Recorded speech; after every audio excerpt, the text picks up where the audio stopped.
Hey everybody, it's Mike Michalkow and I'm back for another Total Rock Drummer lesson. This one is important. This is going to be page 32 in the Total Rock Drummer book.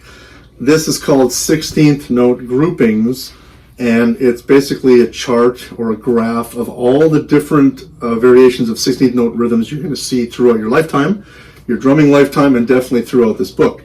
So it's very important that we study these one at a time. I'll do my best to explain them slowly and demonstrate them.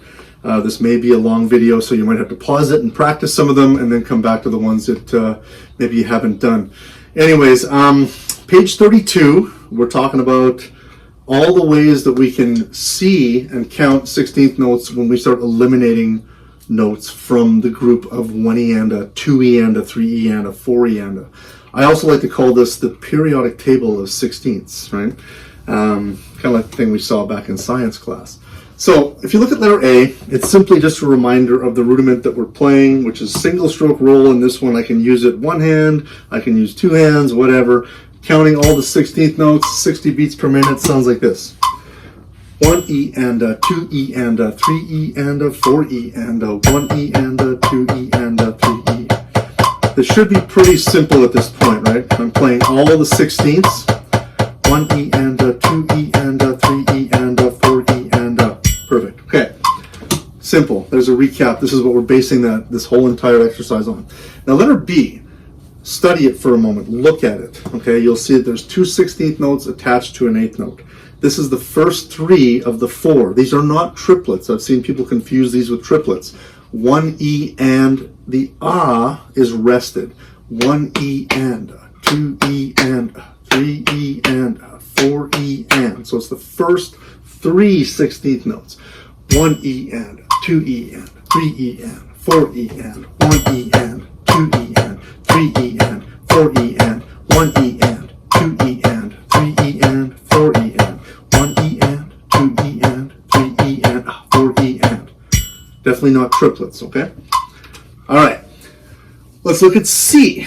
C, if you compare C with B, they look different, okay? Now, if you look at C, you'll notice there's an 8th note attached to two 16th notes, okay?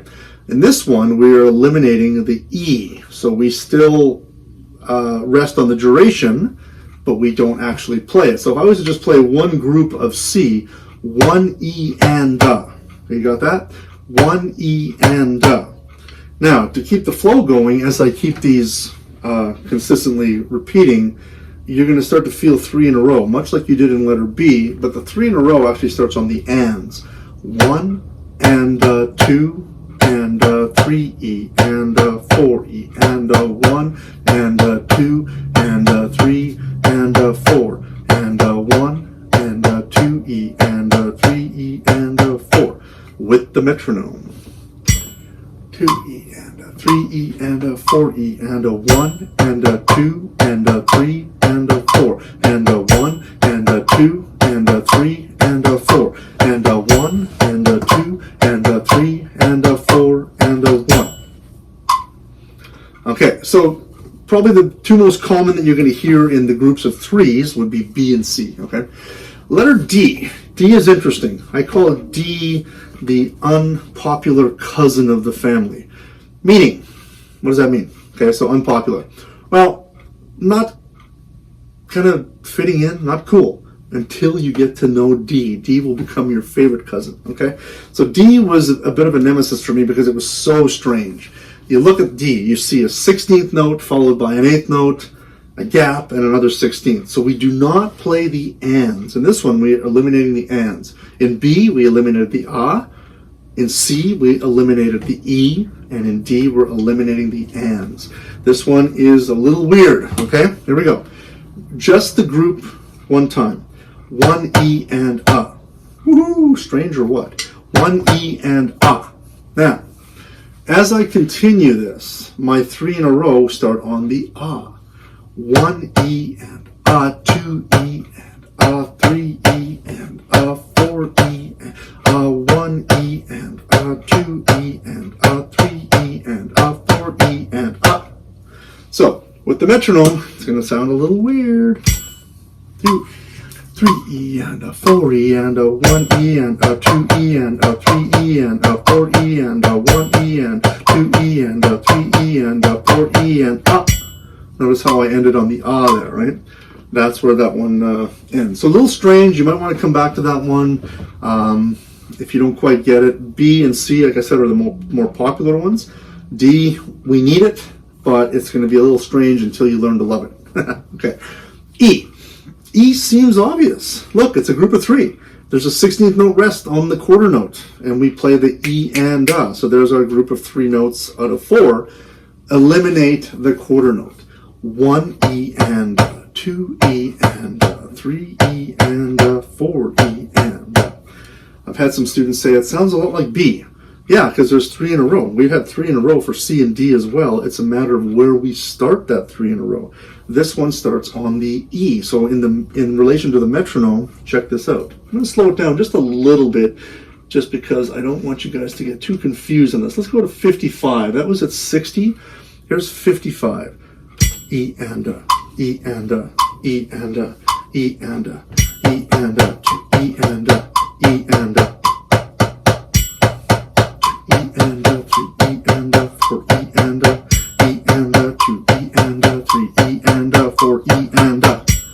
Notice how I was not playing anything on the count or the click or the beep. That was my rest. So those are the groups of 3 in a row, okay? B, C, D, and E, all starting on different spots. Learn that, love that, study that, know that. They're going to come up throughout the rest of the book. I promise you that. Let's go to letter F. Letter F is a common one. This one you're going to see on the bass drum quite often, especially in some Latin music and funk, things like that. So we're starting to get funky. This whole page is getting us into the funk world, the fusion world, the progressive rock world. That's really going to be quite cool. F. Okay, don't worry if you don't understand what the dots and all that stuff mean, but for now we have a dotted 8th note followed by a 16th. If you familiarize yourself with how that rhythm looks, just know it's the first and the last 16th. 1 E and A. Okay, so just one group. 1 E and A. Okay, make sure you count that, because if you go 1 and, that's not correct. 1 E and A. Now, if I continue this without the metronome for a moment, back to back, it sounds like a sloppy shuffle. And I know some of you don't know what a shuffle is just yet, but you'll know what I mean when we talk about shuffles at some point. 1 E and A, 2 E and A, 3 E and A, 4 E and A. Notice how there was 2 in a row, okay? Here's with the click. 2 E and A, 3 E and A, 4 E and A, 1 E and A, 2 E and A, 3 E and A, 4 E and A, 1, A, 2 E and A, 3 E and A, 4 E and A. Right? So you got to end on that last 16th, and don't end on the 1 or the quarter note. All right, let's move on. Let's go to G. G, this is where things get interesting. We really got to study how these look. So G, I've got a rest, a 16th note rest at the beginning, followed by a 16th note attached to an 8th note. This, now, I don't want to get too technical on this, but basically we're only playing the E and the AND, okay? The AND is taking up the duration of 2/16. Don't worry if you don't quite know what that means right now, but that's a fact. Okay, so E and, so now I'm getting rid of the quarter note and the A. I'm just playing the 2 middle notes of the 16ths. 1 E and A, 2 E and A, 3 E and A, 4 E and A, 1 E and A, 2 E and, 3 E and, 4 E and, with the metronome. 2 E and A, 3 E and A, 4 E and A, 1 E and, 2 E and, 3 E and A, 4 E and A, 1 E and A, 2 E and, 3 E and, 4 E and. So counting out loud to yourself is pretty important when you're in the learning stage, because it helps. Later on, you probably don't have to. I think most musicians tend to kind of, feel it or maybe count inside their head to a minimal degree. It's important because note placement is so important, especially if you're trying to tighten your music. So that's letter G. Okay, letter H. 2 16th notes side by side. Look at that. Followed by an 8th note rest. Well, for some of you theory nerds like me, an 8th note rest means 2/16 or 2/16 rest. So we're just going to play 1 E, 2 E and, 3 E and, 4 E and. It's just the first 2/16 of the group. 1 E and, 2 E and, 3 E and, 4 E and. Okay? With the metronome, 1 E and, 2E and a 3E and a 4E and a 1E and a 2E and a 3E and a 4E, 1E and a 2E and a 3E and a 4E, 1E, 2E, 3E, 4E. Beautiful. There is letter H. Okay. Letter I. Oh man, another weird cousin to the family, but you're gonna love him or her once you get to know them. Okay, so I is interesting because I struggled with pretty intensely when I was learning.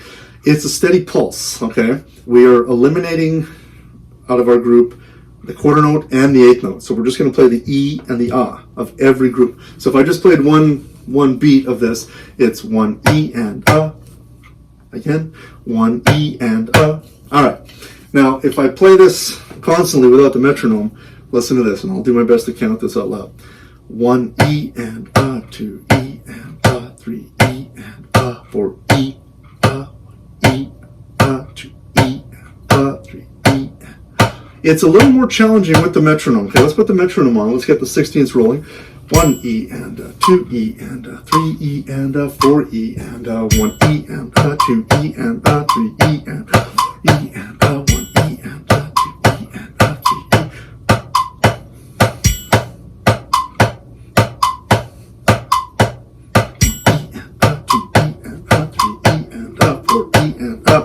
Now I say if it sounds like you're doing it wrong, you're probably doing it right because it's so strange. Once we get used to it, we learn to love it, just like letter D. So letter D and letter I are kind of in that same category. All right, let's move on to letter J. Letter J, okay, looks a lot like letter H. So if you kind of scan your eyes up to letter H, you'll see that the 2/16ths were at the beginning of the measure, and now they're not at the beginning. There's an eighth note rest, which is 2/16th notes in duration, or 2/16th rests, right? Playing the anda. So the rhythm is very similar, just in a different spot, okay? 1 E and 2 E and 3 E and 4 E and 1 E and 2 E and 3 E and 4 E and. All right, here's with the click. 2 E and 3 E and 4 E and 1 E and 2 E and 3 E and 4 E and 2 E and 3 E and 4 E and. Easy, easy, easy, right? But there is a difference between H and J. Make sure you study those two and know the difference.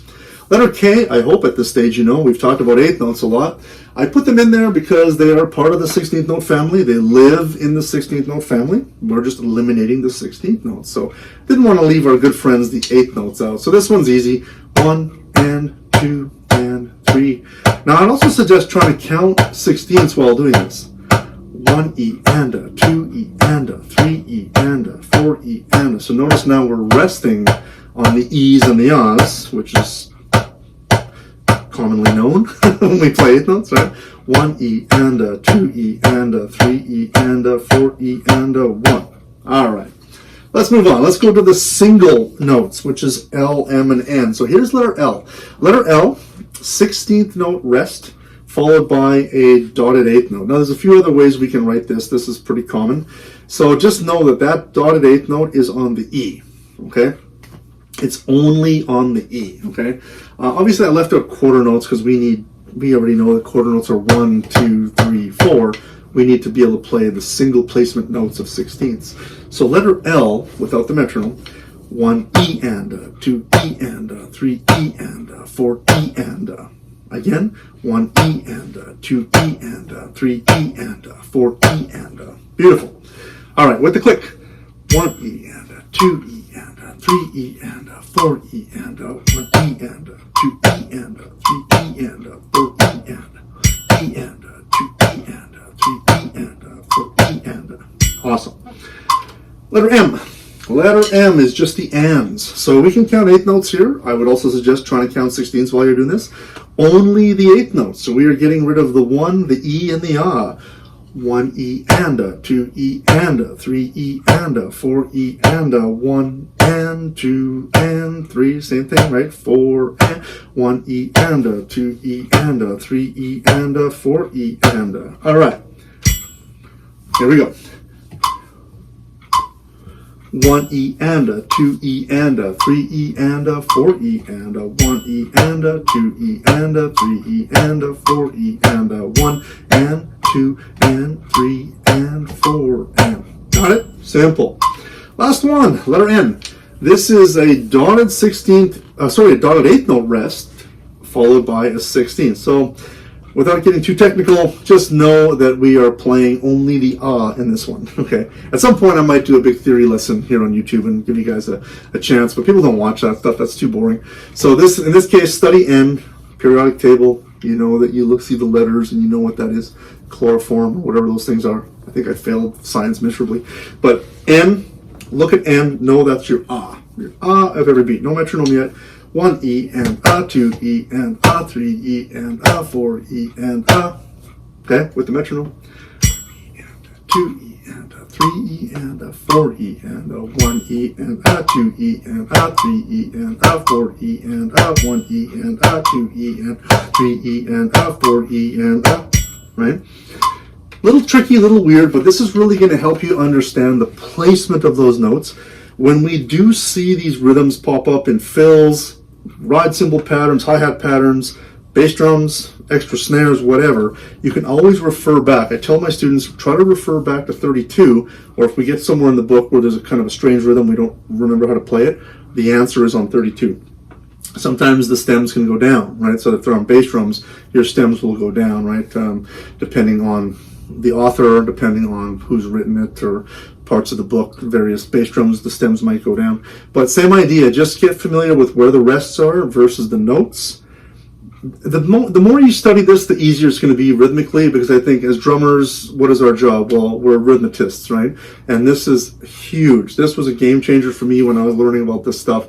I wanted to make it really solid and a big part of my drumming, so I wasn't challenged as much when I was able to understand these rhythms. That's the biggest thing, is understanding rhythm, 16th note groupings. Leave me some comments down below in the comments section. Like this video, please subscribe and hit the bell, and you'll get notified as I work my way through this book. But this is a big one. Stay on this page for a while. Thanks everybody, happy drumming, and we'll see you at the next lesson. Take care.